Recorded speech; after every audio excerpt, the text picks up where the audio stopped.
Imirimo kuri ubu isa n'iyahagaze ku bacengezamatwara ba Repubulika ya Demokarasi ya Kongo, aho ubu ku mbuga nkoranyambaga huzuyeho emoji z'intsinzi bavuga imyato Minisitiri w'Ubukungu Vital Kamerhe ku bisubizo yahaye umunyarwanda wamwibutsaga ko igihugu cye kidakwiriye kwitwaza u Rwanda mu bibazo byose gifite, kugeza n'aho kivuga ko kudatera imbere kwacyo bituruka ku gihugu cy'u Rwanda. Byabereye i New Delhi mu Buhinde, ahaberaga inama y'iminsi igera kuri 3 yasojwe kuri wa kane tariki ya 16 Kamena yiga ku bukungu yateguwe na Exim Bank igahuza ibihugu bya Afurika n'Ubuhinde hagamijwe iterambere.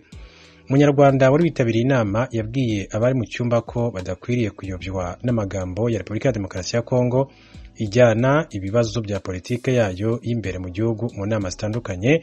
Ati ni ingenzi cyane kwirinda kuyobya isi binyuze mu kuzana ibibazo bya politike by'imbere muri Repubulika ya Demokarasi ya Kongo. Muri iyi nama hari ibisubizo bitandukanye biri gushyirwa mu bikorwa, ati kandi u Rwanda rwifuza ko umuturanyi wacu agira uruhare muri imyanzuro igamije gukemura amakimbirane mu mahoro.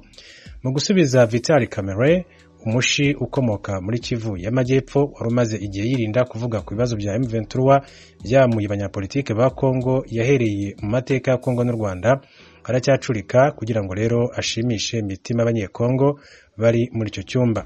Inshuro zitandukanye uwo munyarwanda wabajije ikibazo yashaka kugira ibyo akosora, undi yamwimaga ijambo. Vital Kamerhe yavuze ashize amanga ko Kongo itigeze igira uruhare muri jenoside, ko ahubwo inshuro nyinshi cyane u Rwanda aribwo rwagiye ruyigirira nabi aho kuyitura ineza yarugiriye. Biteye isoni kuba byavuye ku muntu nka Vital Kamerhe, cyakora ku mpamvu ze bwite n'iza politike nta kindi yagombaga kuvuga.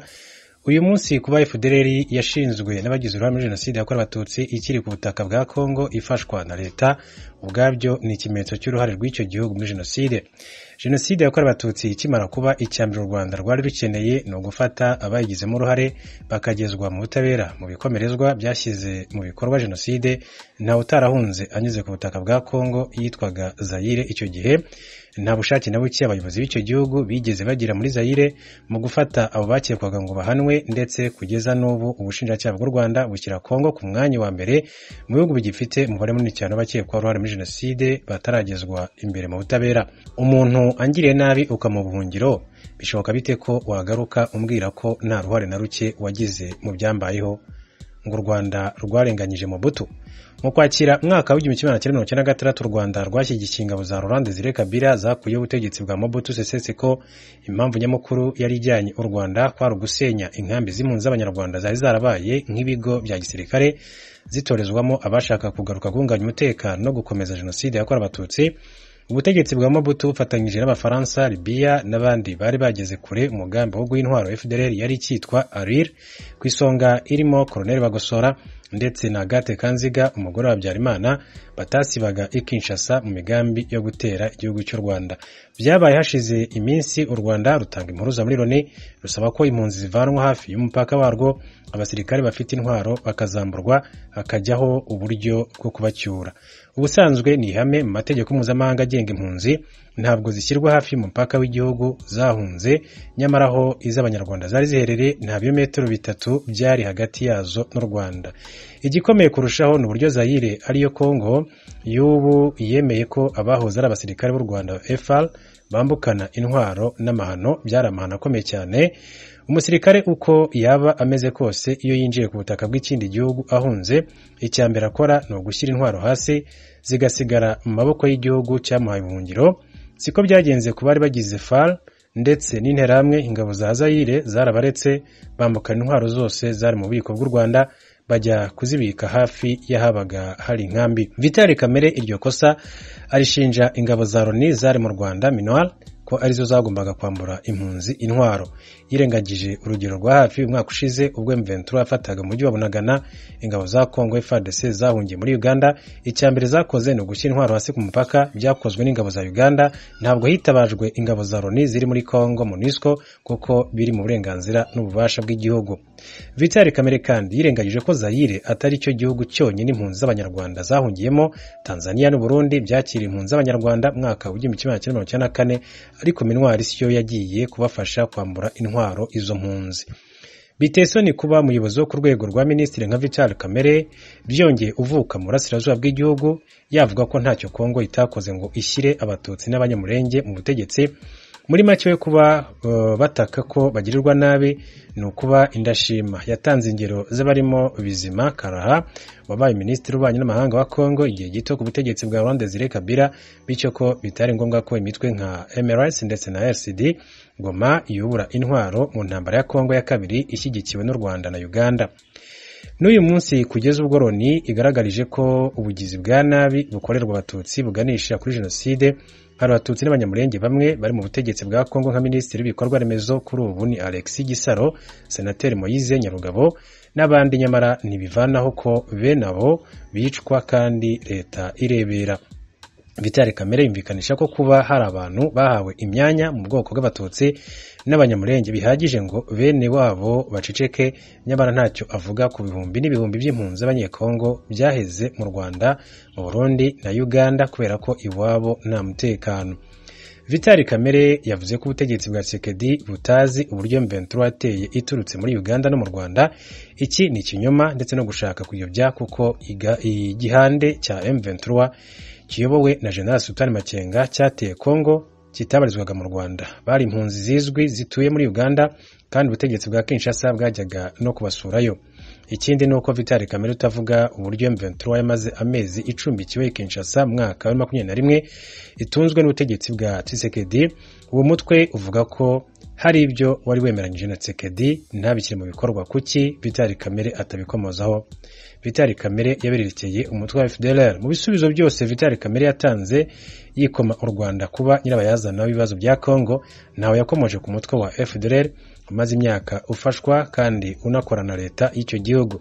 Vital Kamerhe kandi yashishikajwe no kugaragaza uburyo raporo y'impuguke za Loni yashinje ingabo z'u Rwanda kuba muri Repubulika ya Demokarasi ya Kongo, nyamara ntavuga ko iyo raporo ariyo ishinja FARDC gukorana no gufasha FDLR, umutwe w'iterabwoba wafatiwe ibihano ku rwego mpuzamahanga. Vital Kamerhe kandi ntagaragaza uruhare rw'abayobozi ba Kongo mu bibazo icyo gihugu gifite.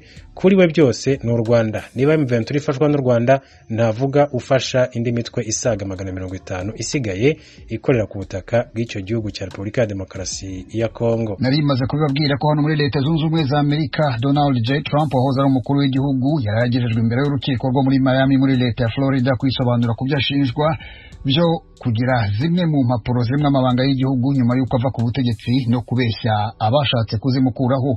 Donald Trump yabaye uwa mbere wahoze ari perezida wa Amerika ukurikiranywe ku birego nshinjabyaha. Icyo kirego gikubiyemo ibirego 37 gishingiye ku itegeko ryerekeye kuneka igihugu ribuza umuntu ku giti cye kugira amabanga y'umutekano w'igihugu no gutambamira ubutabera. Riteganya igihano gishobora kugera ku myaka 20 ku muntu uhamwe n'icyo cyaha. Trump aravuga ko ari umwere, akemeza ko ibi birego bigamije gutambamira gahunda ye yo kongera kwiyamamaza kuyobora Amerika.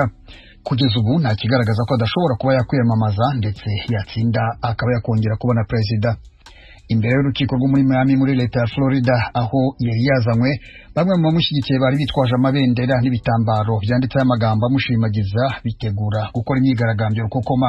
Ku rundi ruhande ariko hari abashyigikiye igikorwa cyo kumukurikirana y'ibyo byaha, nabo bari hafi y'urukiko.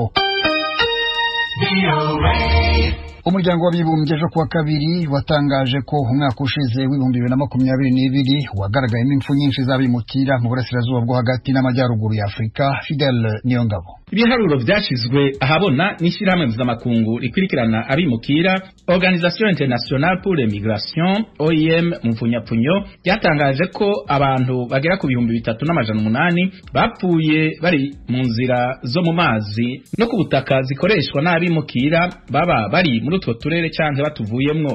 Ivyo biharuro vyerekana ko ibitigiri by'abapfuye vyiyongeye ku rugero rw'ibice 11% umuntu abigereranije n'abantu 3,428 bemejwe ko bapfuye mu mwaka wa 2021. Ivyo ni bitigiri biri hejuru cyane kuva mu mwaka wa 2017. Otman Bebeisi, umuyobozi w'ishyirahamwe OIM mu karere ko mu buseruko bwo hagati bw'isi no muri Afrika mu buraruko, yasabye ko ico kibazo gikurikiranirwa hafi mu maguru masha. Yasabye kandi ko haba utwigoro dukorewe hamwe mu ntumbero yo gukomeza umutekano no gukingira abimukira. Iryo shirahamwe rimenyesha ko ibiharuro bishikirizwa ku vyerekeye izo ntara zibiri vyerekana ko ibirenga icya kabiri cy'abimukira bapfuye 6,877 mu bice bitandukanye byo ku isi. mu nzira abimukira bakoresha ku butaka bw'utwo turere ishirahamwe OIM rivuga ko abantu barenga 1,025 bapfuye mu gihe abasigaye bapfuye bari mu nzira zo mu mazi bariko batera bagana umugabane w'Uburaya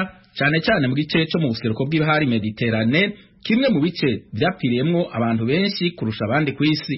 Muri Leta Zunze Ubumwe za Amerika abadepite barasaba Perezida Joe Biden gufatira ibihano Afurika y'Epfo bayishinja gushyigikira Uburusiya mu ntambara bwashoye kuri Ukraine. Oriane Itangishaka nibyo atubwira. Umugwi w'abashingamateka bahurikiye mu migambwe ibiri ikomeye muri Leta Zunze Ubumwe za Amerika bifuza ko Perezida Biden afatira ibihano Afurika y'Epfo kubera ibirego byashikirijwe bivuga ko ico gihugu kiriko kirafasha Uburusiya mu ntambara na Ukraine. Nkuko biri mu ikete ryashizwe habona mu kinyamakuru ca New York Times, bavuga ko Afurika y'Epfo yahinduye ikibanza c'inama y'ubudandaji ikomeye bakayishira mu kindi gihugu. Abo bashinga amateka bavuga ko Afurika y'Epfo iriko irafasha Uburusiya mu kubaha ibigwanisho. Barongera bakibaza niba ico gihugu gikwiye kubandanya gishigikirwa mu budandaji bwaco kigirana na Amerika biciye mu itegeko ryo korohereza ibihugu byo munsi y'ubugaragwa bwa Sahara. Iryo kete ryanditswe ku itariki 9 z'uku kwezi kwa gatandatu, ryarongikiwe umushikiranganje ajejwe imigenderanire n'amakungu Anthony Blinken, umuyobozi mukuru w'ibiro vya leta bijejwe ubudandaji Catherine Tai, hamwe n'umuhanuzi ajejwe ibibazo by'umutekano Jake Sullivan. Umushikiranganje ajejwe imigenderanire n'amakungu wa Afurika y'Epfo yasohoye urwandiko ruvuga ko igihugu ciwe cabonye ivyo